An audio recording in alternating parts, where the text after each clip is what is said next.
Hello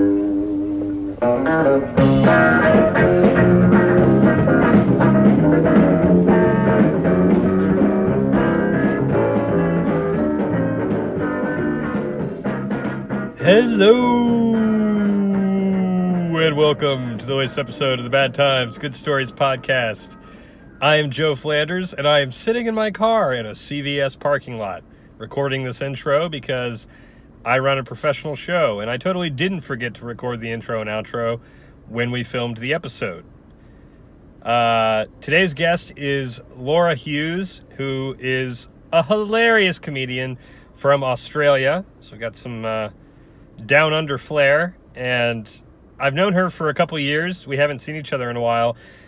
She was in an episode of Average Joe, but much more excitedly, she's done a lot of stuff on ABC and other networks. Not a great intro. She is awesome. She's been in stuff. She's really funny, talented performer and comedian and writer. We are talking about one of the worst jobs she had back when she first moved to LA in 2011. She sold mop heads. Yes, the fabric that goes on the mop. She sold that. She'd sell it at like grocery stores and you had to put on a whole presentation. And shockingly, it wasn't a lot of fun for her. And we talk about that. We also talk about just the differences between America and Australia and some other crappy jobs that we both have had. And I laughed a lot. She's a lot of fun. I hope you enjoy it. Big thank you to all of the new patrons who are supporting the show and me on Patreon. Thank you to Sarah, Pippi, and Sissy for becoming patrons and supporting me and allowing me to make the show and not lose money in the process. If you would like to sign up for Patreon and support the show, I'll send you a handwritten thank you letter, a personalized thank you photo, all sorts of cool stuff. Go to badtimesgoodstoriespod.com and click on the support link. Also, if you can give that 5-star review on iTunes, it would be greatly appreciated. I'm very needy. That's the relationship we have. I'm sorry, but that's just the way it is. I would like to continue to grow the show, and it just looks legit when we have a lot of reviews, when we're going out to big names to have them be on the show. If they're doing their research, they're like, oh, 50 people say this show is awesome. That seems legit. You get it. So, again, our goal is to get to 50. And if we do, then I'm going to do something silly and dumb on camera. And I'll figure out what that is. So, the sooner we get to 50, the sooner I'll have to figure out what that is. That's all I've got for now. So, without further ado, here's my conversation with the amazing Laura Hughes. When did you move here from Australia? I moved here, well, I did kind of two moves. I lived here for like 7 months in 2009, and then I went back to Australia. Then I moved here at the end of 2011, and I've kind of been back and forth. Yeah. But more officially here for the last 2 years. Okay. Is there... Because I talked with somebody who moved here from Mexico when he was 17 and didn't speak English. Obviously, I can't imagine the transition was that difficult. But are the countries, how similar or different are they, Australia and America? Everything here is bigger. Yeah, just everything? Everything is bigger. So I feel like a kid. But some of the systems are different. Like, I didn't understand credit. I still don't understand credit. Is there no credit in Australia? No, I mean you have a credit. You don't have to have a credit card. You don't have to build credit. You just have like good standing with, like, if you have I have a credit card or I'm with a bank and I've got good standing, pretty much. But not like the system here. I still don't really get it. I don't really understand it either. Oh, it's a nightmare. I know that finally I'm now at average credit. Oh, really? It was a big day. I was like, I think I'm at 680 or something like that. I don't know. Okay. Yeah. I think I'm good. You're good. Oh, congratulations. Thank you. You're in the good category. I'm good. But I don't know. I did have a like, what is it? What are those companies? Debt collectors call me about something. Yeah. But I yelled at them enough that they took it off my credit score. Wow. Yeah, I didn't know you could do that. But I worked that out. What did they claim? What did you owe?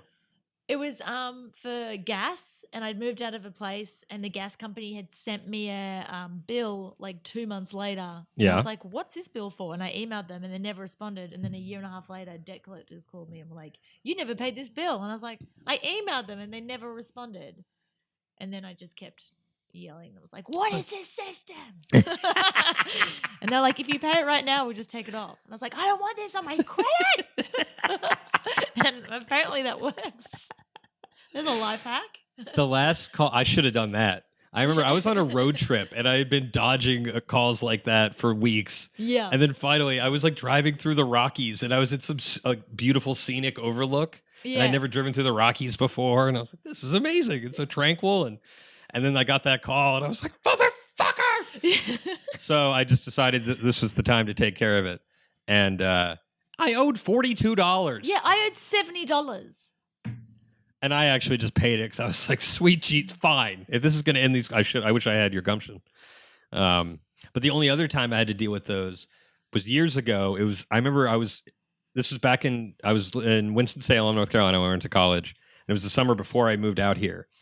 And I was out I was kind of drunk at lunch with some friends at a bar. And I got a call from like some company selling magazines. And they were like, it's 6 magazines a month for $5 or whatever the hell it was. And I was like, sure. Oh, yeah, that's a deal. Yeah, right? That sounds totally legit. Because I think I'd just been talking about how I wanted to be more cultured when moving to LA and like know things. So I think I got like the New Yorker and Oh, they were legit Newsweek. Magazines. It wasn't just one company going, we'll just give you some old magazines. Yeah, I could choose 70s. Them. Yeah. Vintage Time magazines. You get 5. From 1976. Yeah. You can read all about the Ford years. Yeah, it was a good time. And so I did it, and then almost instantly, I think I just forgot about it. Because then I moved to LA and I forgot to give them my new address or something.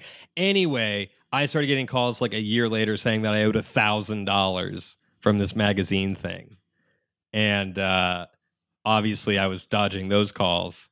Did you ever get any of the magazines? I think I ended up just getting like one that I didn't even sign up for. I think I was getting Elle. Is that one? No. ELLE? I'm not big Some in sort the of magazine. It was definitely a woman's magazine. Oh, great. Yeah.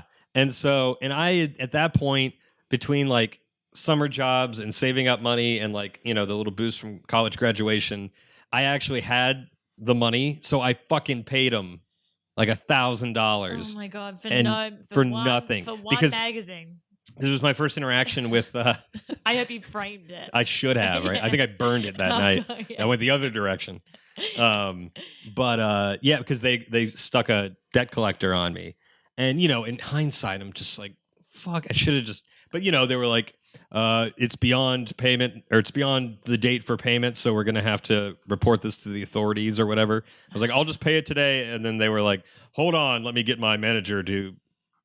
approve of this or whatever. Such like assholes. Yeah, you just put the phone on hold and then just sat there and like ate a donut and then it's like, just this once, we'll let it go. Right? I refused to pay it until they took it off my credit.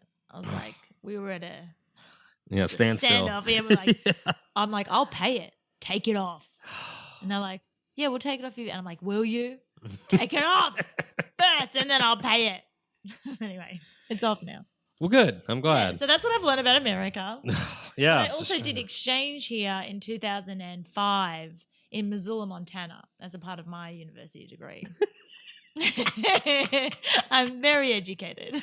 Now, I'm very curious how you ended up. This always fascinates me with exchange programs. I mean, I know not everybody can go to New York, LA, or something like that, but to go all the way from Australia was it your first experience in the United States? Yeah. To be dropped into Missoula, Missouri. Oh, Montana. Well, Montana. I'm sorry. It's beautiful. Okay. Missoula it's very liberal. It's like a little liberal part of Montana, and it's a college town.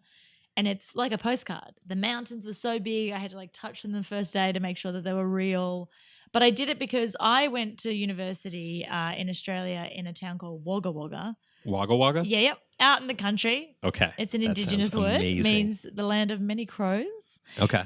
And then that was our sister school, was Missoula, was University of Montana. It was Do you know how they got the connection? No idea. I never asked. I was like, this sounds good. Yeah. I'll go to Missoula. And I don't mean to shit on Missoula. It's just funny to me that it's like, such like a small place in the middle of nowhere. Oh, you chose it. It was like New York, somewhere, or like Oregon. And I was like, no, Missoula sounds good. Yeah. It was great. That's fantastic. It was such a University of Montana, and some of the people I know from there are like still good friends today. That's awesome. Yeah. Wow. How long were you there? 6 months. Okay. Yeah. All right. Good place. That's fantastic. I was high all the time. That's where I did mushrooms for the first time. It was a good place. Well, sure. Yeah. You can't beat that. No. Good. All right. Country living. I'm curious because I was thinking about like all that I know about Australia is that it basically wasn't a country until England started sending bad people there. And I'm sure that that's totally not correct. It was a country. Okay. We have the oldest indigenous, we have the oldest civilization in the world. So it's like 60,000 years plus is our indigenous culture. Wow. So it's like almost the first people of the world, I guess. I'm probably getting that wrong, but it's very similar. But we have so we were colonized and they were murdered a lot. There was massacres, right? And that's how we started. Okay, but it was definitely a country before white people got there. I guess I should have rephrased that. Yeah. Was it called Australia before then? Was that the colonized name? Yeah, I think that's the colonized name. Do you know what it was before then? Just like a place? No, they didn't teach us that. They're like, quick, bury that. And all the people we killed.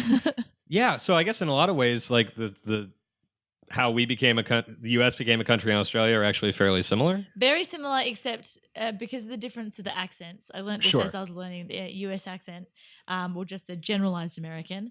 But because you guys escaped and came in waves, right? There's a lot of a nicer.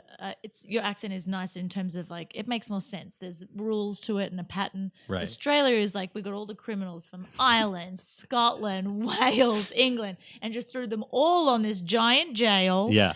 And so the accent we have is just such a mess. It's like, what is it? Some words you're like, that doesn't follow any kind of pattern or rule. It's just a disaster. Because it was generally just the most like uneducated, bad people that came here. Trying to learn how to communicate. Half them are mumbling. Right. It's like, and you get Australian. That's.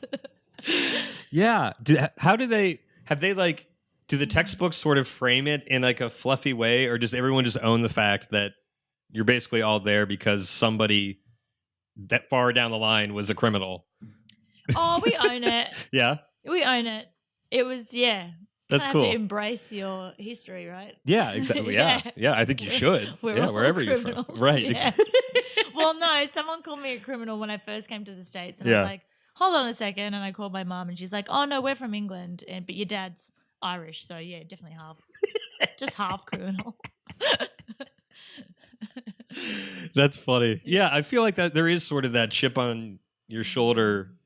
I mean, I'm generalizing, but I feel like the Australians I've met, not necessarily you, I think you seem pretty grounded, but there is that chip on your shoulder of like, yeah, that's where I'm from. Oh, really? Yeah, it's like a kind of aggressive.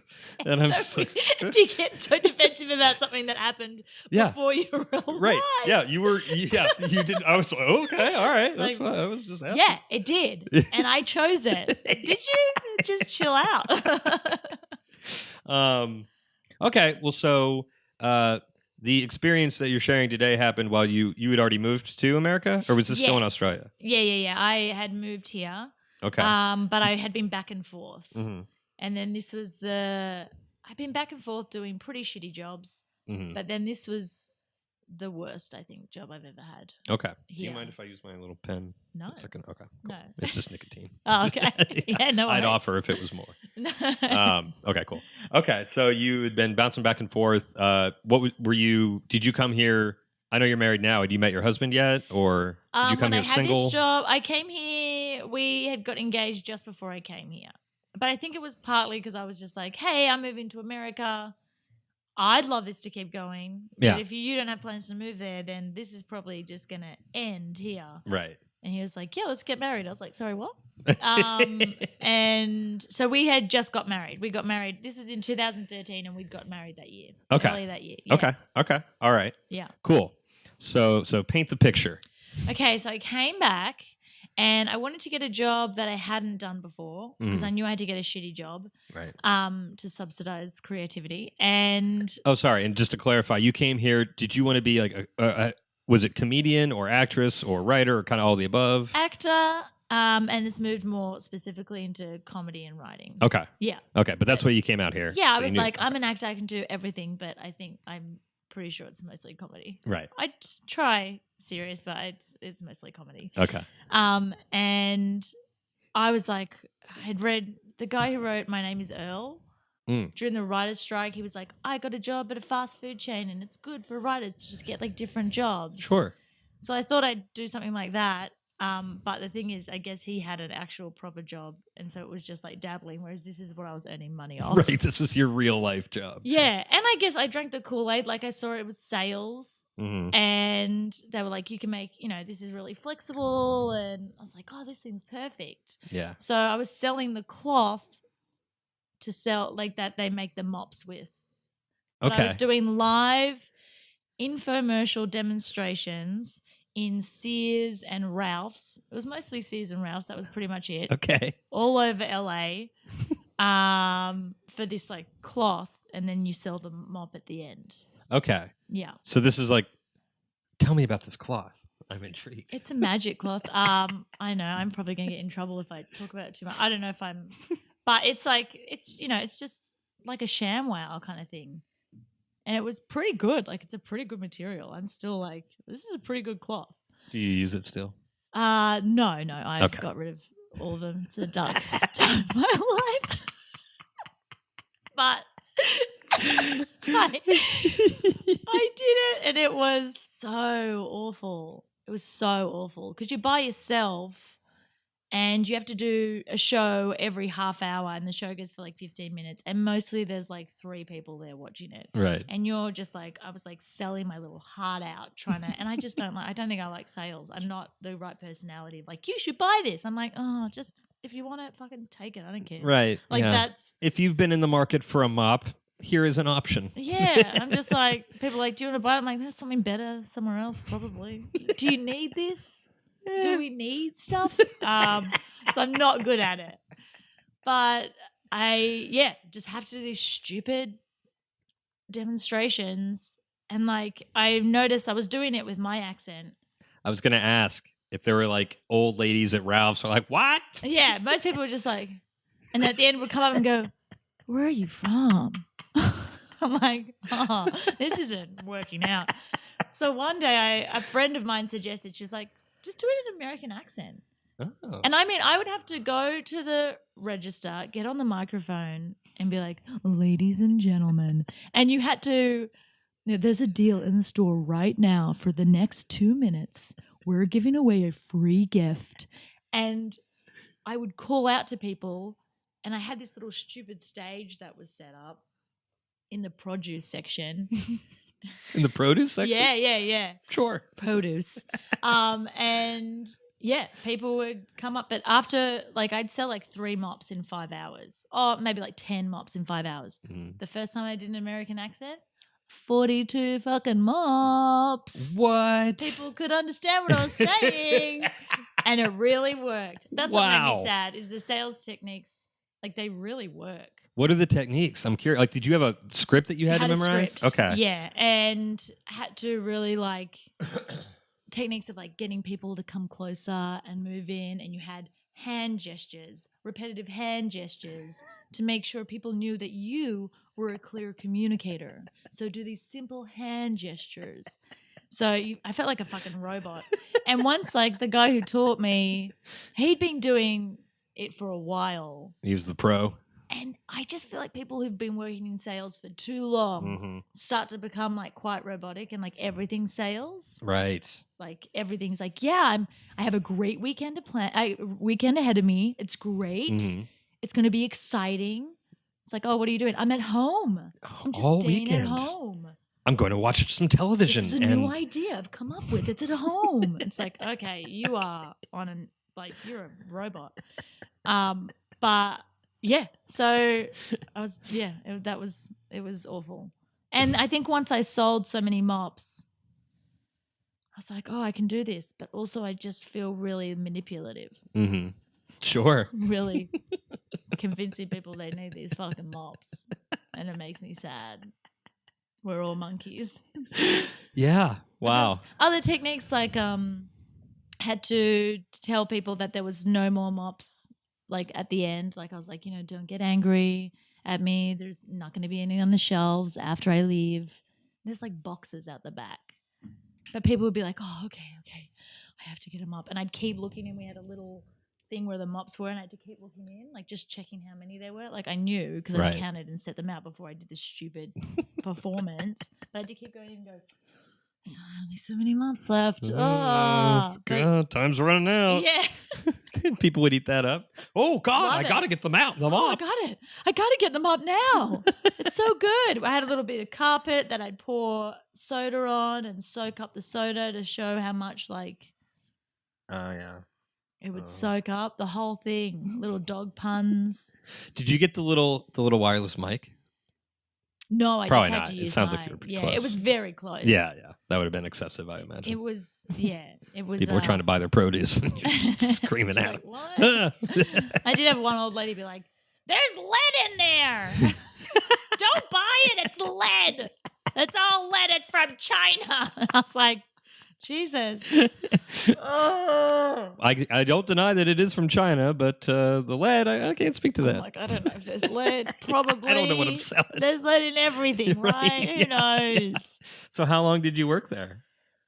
I did it for a couple months. Yeah. And then I had got a really big sty in my eye, and it was having a breakdown. I would, in between shows, I was like, I was trying to be positive and going, this is just an experience.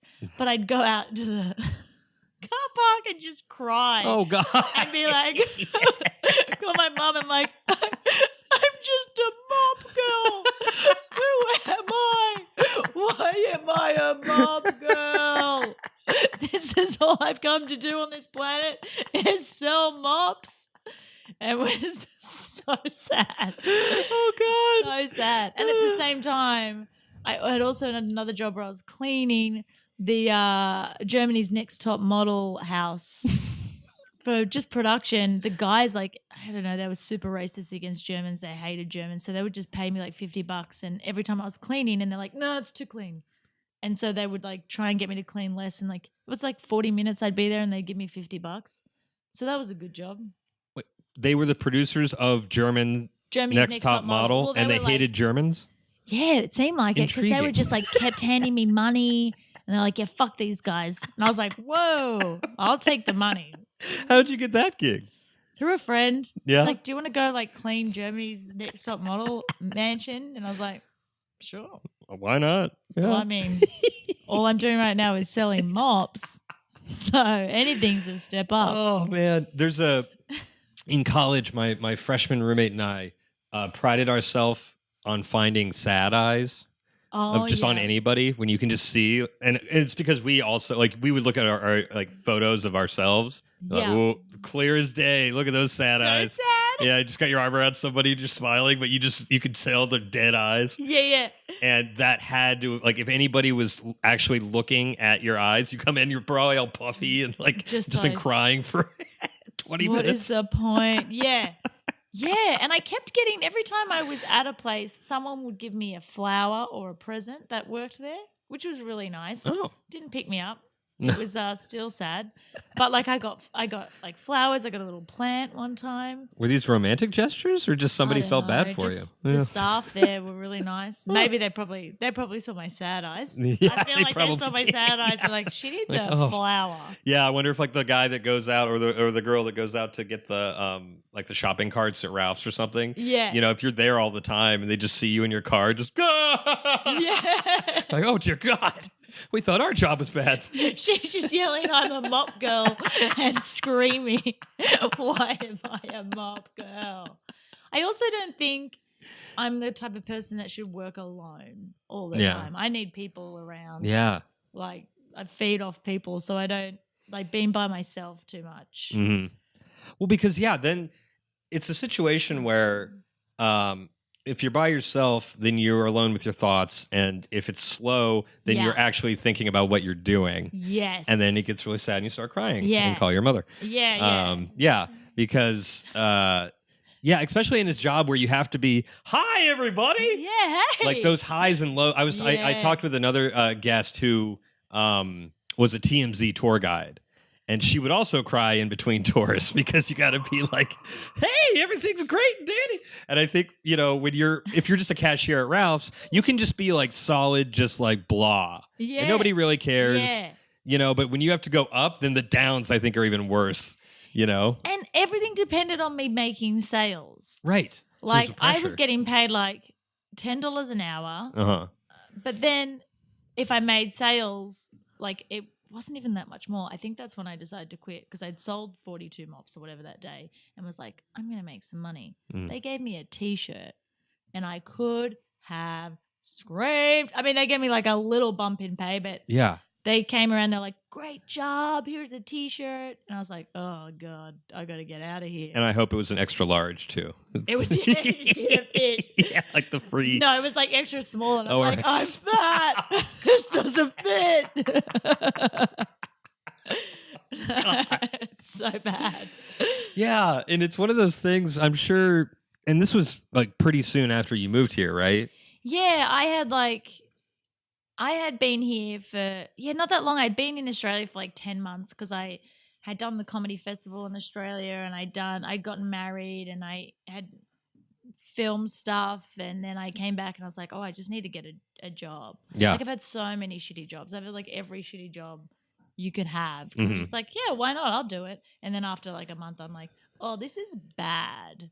Yeah, I feel like the month is kind of the cut. Like you can do anything for a month and then it's like, oh, I can't. This is just my life now. Right. Yeah. And then you start talking with people who have been there for years, and then you get freaked out because it's like, this is my future. If I gotta get out of here. Because I did that with I worked at UPS over the holidays this past year. Yeah. Or last year, I guess, the end of last year. And it's not.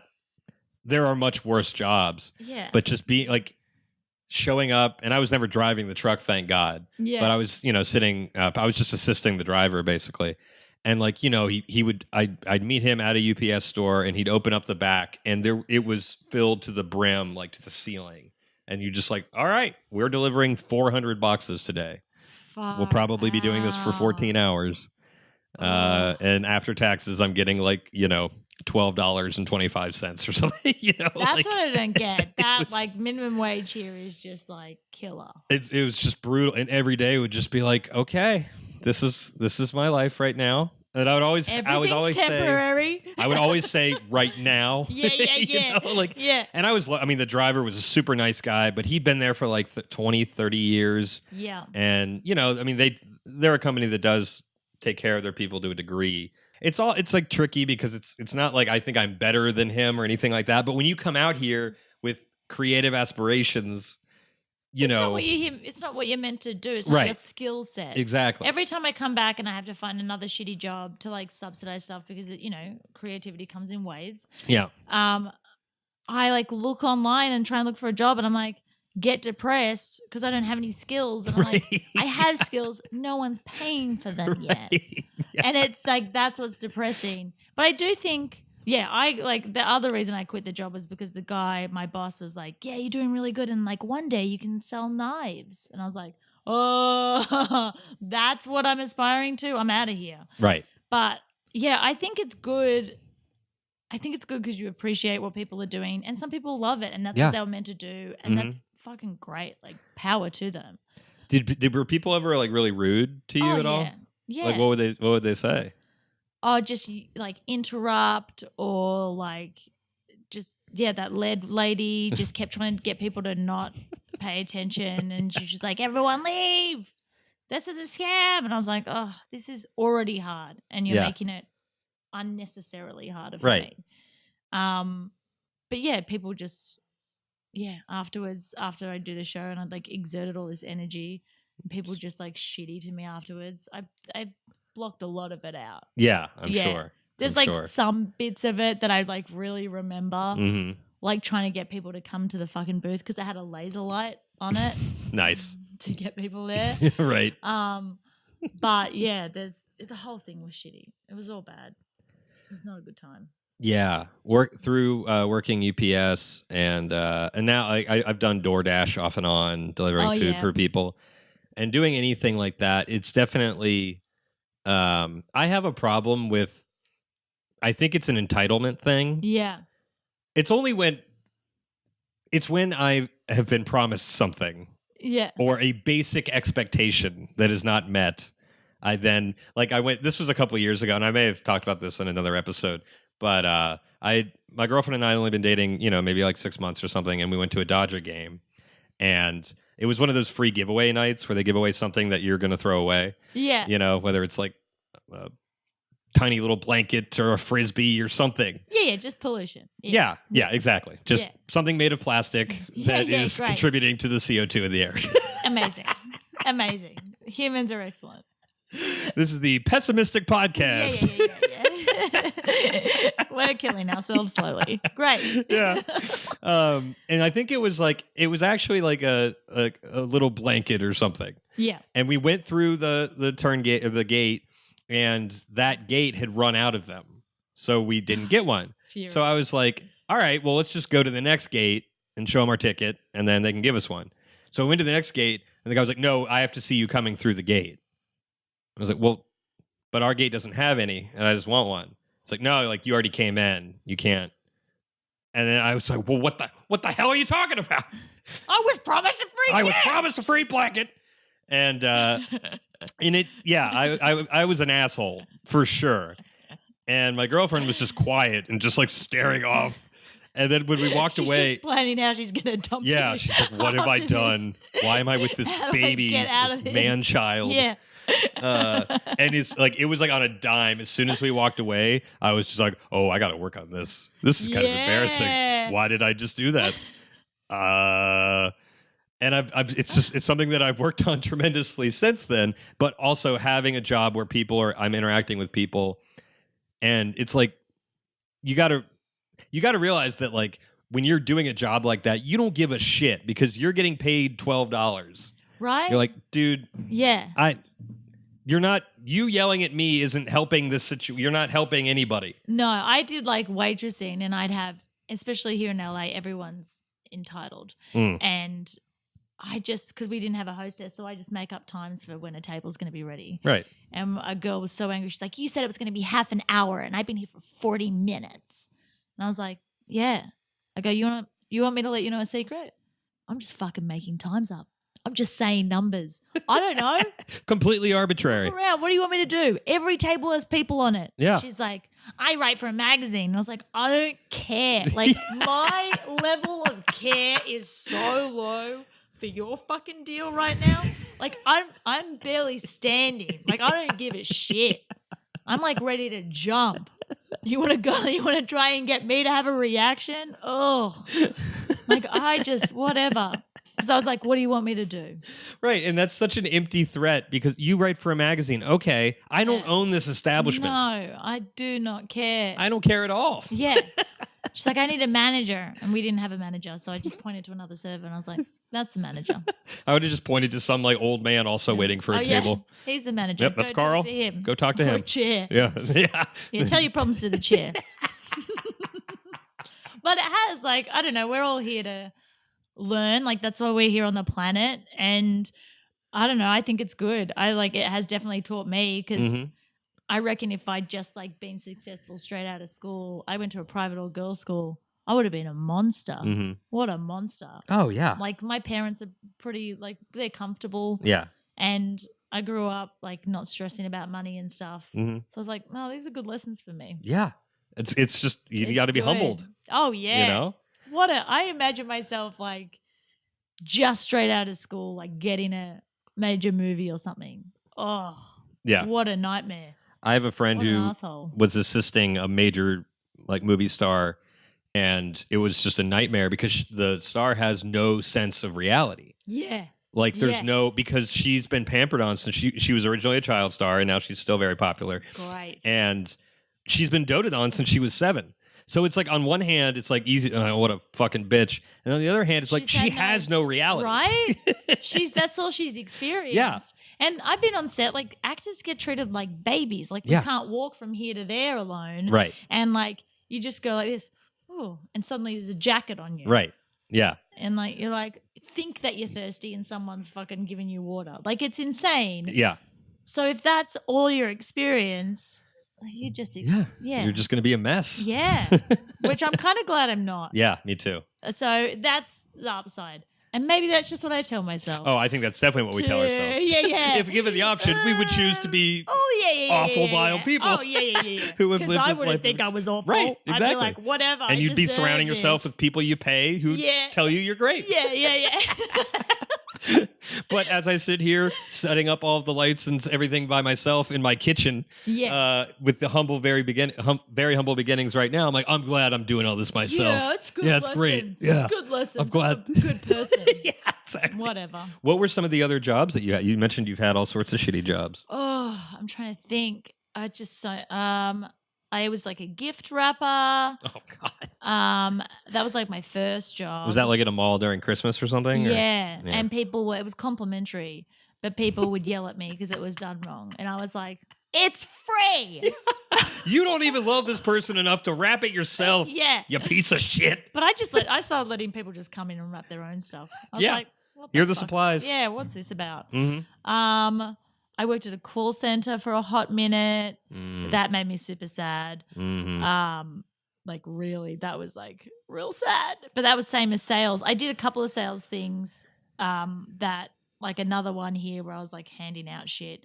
And I don't think I can do sales. That's what I realized. I was like, I'm really not. I'm like task orientated. Mm-hmm. But I've done every kind of job on production at some point. Yeah. Yeah. I was a PA on a feature when I first moved out here, and I'm appreciative for the job still because it was a family member helped get me the gig. Yeah. But it was just really funny, and the person who got me the gig has also talked about how silly it was. But we were shooting in basically like a rundown or abandoned like shopping center. It wasn't like a mall, but it had the big parking lot, but all the stores were gone. Great. So it's just empty buildings basically. Also, this place was on gang turf. Oh, and so, that's where you want to shoot. I think that's... So, I guess before production started, they had made, I wasn't involved in the negotiations as a PA. Yeah. But they had made... PAs aren't involved in... Whoa. But they had made some sort of negotiation with the gang about like, we wouldn't leave this specific area. And I'm sure they were paid or whatever to stay away. Jesus. And then we decided, well, they're probably not paying attention. So we just like shot a few scenes in the neighborhood. And then that night, and this is because I was out there halting traffic in this neighborhood. And I'm thinking, and of course no one listened to me because gang or not, these people, it's a rough area. Yeah. They're not going to listen to some stupid guy with a vest on who's 21. Yeah. Excuse me, sir. We're shooting an important movie here. What are you doing with your glasses? What, you think you're better than us? Yeah. Fuck you. So most of them just ignored me. But I was also like, man, am I going to stop some gang guy who's just going to make an example of me? I'm not getting paid enough for this. No. So everything went fine. And then that night we were still shooting, and there was like the word around the set was that like they were pissed off, the gang. Yeah. And they showed up in like 3 souped up cars. And I honestly can't remember I don't think they were like showing any guns to the crew. We all knew they had them. Yeah, they didn't need to. And they left, but they were like, we're coming back. And we were like, well, we're going to keep shooting. So they put me basically He's making these decisions. They put me way down by myself, like half a mile down. Safe. To be on watch. Who is this family friend who you're grateful for this? opportunity. Sorry, keep At going. the time, I guess I was. Yeah. I don't know. I think they wanted you dead. Their family member was like, they didn't know. I think she claimed she didn't know that they had put me all the way down there. Okay, yeah. But I had a walkie. She wanted you further. Yeah. I had a walkie and a flashlight. And my job was just to keep an eye out and see if I was like, I'm going to get kidnapped. They're going to make a complete a walkie and a flashlight. Oh, I feel like they would have pulled up and seen you and be like, oh, this is too easy. Let's leave him. Yeah, let's leave him. These people are terrible. Yeah. Who's he? So I was just out there on the corner, and then there was some other guy on the corner across the street clearly selling drugs. And I'm like, oh, dear God. What a great introduction to film. And then you're like, I want to do this as a job forever. Mm-hmm. Yeah. And me and one of the other PAs one day made the mistake of like actually calculating what we were getting paid after taxes. Because, as a PA, especially on that show, like I think it's fairly common, but we were like the first one there, the last one to leave. Yes. So we were working like 14-hour days and making like $79. Yes. It was like PA suck. Yeah. PA is not fun. Yeah. It was rough. It was like a 30-day shoot, and that's why as an actor now on set, anytime I see a PA or anyone in production, it's like, when actors come on set and they're like, oh, I'm so tired. And you're like, shut the fuck up. Yeah. Shut up. You don't know what tired is. Yeah. Well, you have to cry for a minute? Shut up. I've been here since 2 a.m. Exactly. And I'm leaving at 12. I mean, would you like another coffee? Yeah. And it was a funny, because they had like some names, I guess. It was like Cuba Gooding Jr.'s brother. But then, do you remember Joanna Man? No. It was a basketball movie about a guy who dresses up as a girl and dominates the WNBA. No. And so like the lead from that was in it. And it was just like a hodgepodge of people who, had careers that I envy, of course. Yeah, but they also didn't have the clout to be assholes. And some of them were. And so that just makes it worse. Because it's like, you're not... Who are you? Why are you being an asshole? Yeah, exactly. Yeah. What are you doing? Come on. Do you need to have an 8-person entourage? Like, these scenes aren't... You don't need to have silence... No one can address you, all that stuff. Like it was a crazy introduction to like LA filmmaking, I did a film in Australia that was a Hollywood film. Okay. It's called Suing the Devil. Okay. It was Christian propaganda, I'm pretty sure. Okay. But they were paying. They were paying. I auditioned to be in it, and they were getting stressed because they couldn't get enough free extras. And I was like, oh, yeah, you could just do this. And the director was like, you're hired. I was like, what? He goes, that's it. You're a full-time casting, like casting assistant. I'm like, so I'm a very good actor. I go in acting and come out with a production job. Did you cast yourself? No. Oh, I think I did one. Malcolm McDowell was in the movie. Oh, cool. It was so weird and so funny and dodgy. Yeah. But they wanted all these extras for free, but he would go off on one saying that like extras, an independent film is made by extras. Like that's how you know it's good. And he wanted us to get 200 extras for this one day. Malcolm McDowell did? Or the director? No, the director. Oh, okay. Malcolm McDowell didn't care. No. He was like in and out. Right. And so every day he'd come in, he's like, have you got more extras? And I was like, yeah, I just got 20.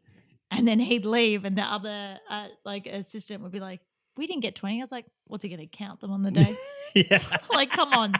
And she used to get yelled at because she'd be honest. And he loved me. He's like, Laura's doing such a good job. But every day I was like, hey, I'd see him go past. I was like, got another 10. Getting those extras.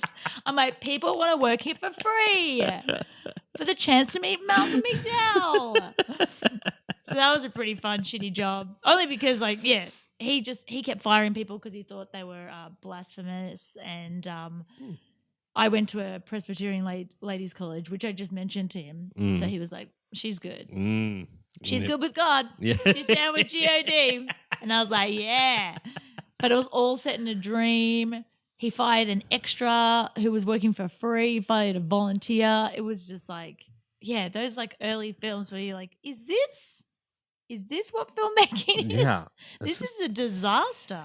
Yeah. For anyone, I think that since I went to film school, I learned pretty quickly that like, oh, filmmaking is not a glamorous process. Oh, It's no. so much waiting around and everything else. But yeah, that moment when it's like, oh, because I always love in movies where they're filming a movie, and as the audience, you're seeing like they're just on set shooting it, Yeah. but as the viewer, you're seeing it like mixed already, and there's music in there and all this stuff that's not in there yet when they're actually filming it, and it always seems like a very quick, glamorous process. Cracks me up. Someone's dancing to just nothing Right. for like an hour, and they use a minute, not even a minute, like 10 seconds of it. Yeah, for the viewer or listener, any club scene you've ever seen in a movie or TV show, just imagine the fact that everyone is actually dancing to silence. And then and all the actors have to pretend like there's music playing. So they all talk really loud. This is my favorite song. Yeah. Oh man, I love it. Everyone's a bit out of time. Yeah. It's probably better for me because I can't dance in time when music is playing. Right. Yeah. So it works out because you can just be in your own. Yeah, I can be like, oh yeah, I just did it without music. That's why I'm out of time. I love this. Oh, thank you. Magic. Yeah, you can feel free it to ask work? it a question. Okay. Should I give up on my dreams? Okay. And it is. Oh, the reply is no. Well, there you go. I feel really good about myself. I'm glad. Stick with it. Well, yeah. Speaking of that, what do you have? So it seems like you've been on you've had some success in Australia. I've had some success in Australia. Yeah. What have you? You've been on like some TV shows and stuff, right? Did some sketch shows. Was on the first ever Indigenous narrative comedy set out in the middle of Australia, which was very fun and eye-opening. Wow, that's cool. I'd never been patriotic, but once I did that, I was like, yeah, we got some fucking awesome shit. Yeah. Our Indigenous culture is legit. It's so good. And made my own stuff, like features and a lot of shorts. And I was on a show called The Detour here on TBS. Oh, yeah. Yeah. I did an episode of that. Cool. Yeah, it was fun. It's like the first American show. Yeah, that did feel good. It was great. Yeah. It really, did you have like a large part or just a couple lines or somewhere in the middle? Or? It was the episode, it was like a bigger character, like had a bunch of lines. That's awesome. A few scenes. Yeah. I was going to say almost regardless, even if it was just a couple lines, it's like, you just got to grab onto those things. And like that can get you like 6 months just of like, okay, I'm not a crazy person for doing this. Somebody saw something in me. Yeah. But it's even better that it was a substantial part. So congrats on that. It was great. They had like 200 extras. I got to dance and pretend I could sing. It was they a actually good time. had 200 extras. They actually, because they paid them. And the extras here are so much more enthusiastic than they are in Australia. Just like Americans in general are more enthusiastic. Are we? Because it's very uncool. Like we have a thing called tall poppy syndrome. Like if someone gets too big for themselves, like people just want to cut them down. I've heard that same phrase from an Irishman was using that too. I love that phrase. Yeah, it's just not like great. yeah, okay. It's because it's like it's kind of like don't be confident or don't like, people are like, oh, I did a great job. They're like, ugh, arrogant. Oh, okay. Because see, I saw it as just. I think the definition of like having a big head is different. If you're just being like proud of what you've done, exactly. But that's where it goes to in Australia is that like you can't really be proud or like be excited about trying. Tell anyone what you've done. Asshole. Yeah. But here people are like, oh yeah, you did that. Oh, that's great. I did this, and everyone's kind of like a bit. Yeah. It's just more enthusiastic. I mean, there's definitely people in Australia who aren't like that. Sure. But like generally, people are like, oh, what are you doing? Trying. So uncool. Yeah. And there's people here that take it too far and tell you everything that they've ever done. Oh, yeah. It's a lot. It's a fine line. It's a it's a dance. Yeah. That's great. What do you have going on now? Developing a few things. Waiting to hear back about a role as well, which is good. Going to do another short film again soon. Great. And just making my own shit while I'm auditioning for other people's shit. You got to be proactive, know? Like that's what I tell anybody. And just what I've realized myself. Hence us filming this in my kitchen right now. Yeah. It's just like, don't wait for somebody to tell you to do it. Just do it. Also, it's probably, you get to learn your own voice. And as a woman, the parts that are offered they're not going to be as great as something you could probably write yourself if you can write. Right. Yeah. But yeah, just making stuff. Mm-hmm. Living here, making shit. Yeah. Holding on to a dream. And every day probably just being thankful that like, well, today wasn't a great day, but at least I wasn't selling mops. Oh, yeah. Every day I think about that mop job and I'm like, I don't know why I thought it would be a fun experiment or a way to make money with flexibility. Right. And it's just like, I'm so stupid. I'm so idealistic. Yeah. And then that's why my expectations are rocked every time because I imagine something. Right. That's why I walked through Spain. I did a pilgrimage and I was like, I'm going to find myself. It's just fucking walking. After day 3, I was like, my legs hurt. What is happening? But that is like a constant for my life. I'm like, this will be great. And people are like, are you? I didn't have a car here. And I was like, no, it'll be great. I'll walk and it'll be great. And I was like, no, I need a car. I feel trapped. LA is big. Yes. Yeah. Yeah, it is. But I think that's maybe a good. No, it's not a good way to live. Yeah. It's a way. It's a way. I'm living a way. Yeah. Yeah. Well, yeah, and I think just to put the pen on that job, I think it's anytime that you're doing something where technically you're performing, there's a little bit of like, well, I came here to act, and like I'm performing in front of people. It'll be okay. I can work on like my shtick or who knows what, and then it's like, oh no, not at all. No, whatever. It's like, yeah, you try and like convince yourself of so many things because it's a coping mechanism. But yeah, I was like, yeah, I'm practicing my American accent. Yeah. Kill me. Yeah. Well, I'm glad things are better now. By a margin. Where can yeah. By a small margin. But whatever I can hold on to, I will. Where can people find you on social media and stuff? Oh, Instagram. It's mostly, I think I'm so bad at this. It's at Laura Hughes is me. Okay. On Twitter, Instagram. I have a Facebook page that I'm not good at using. Nah. But yeah, Instagram is like my main jam. Instagram is my main jam. Yeah. I started putting out a new videos on Instagram TV. Have you messed with that at all yet? No, Nobody really has. I'm working on a show with someone who's got a like actual following. Oh, okay. Which I think will be fun, and she wants to make it specifically for IGTV. Yeah. Which I think is cool. Yeah, I don't know. Yeah, it definitely doesn't. It seems underutilized right now. Yeah. So we're like, all right, let's try it out, and then we're also posting on my actual page. But anyway, yeah. Well, hopefully that works out. Check that out. Yeah. All right. One more time. What was your handle? At Laura Hughes is me. Boom. Do it. Thank you for coming on. Thanks for having me. Absolutely. Yeah. That was the episode. I hope you enjoyed it. It was a pleasure talking with Laura. I love talking with people from different parts of the world. It's just an interesting and fascinating thing to learn how we are all similar and how we're different as far as culturally. I think as people, we're all pretty much the same. And that is that we've all had some bad times that have made some good stories. If you enjoyed the episode, give us that 5-star rating on iTunes. Check out the Patreon page through badtimesgoodstoriespod.com. And until next Wednesday, keep laughing.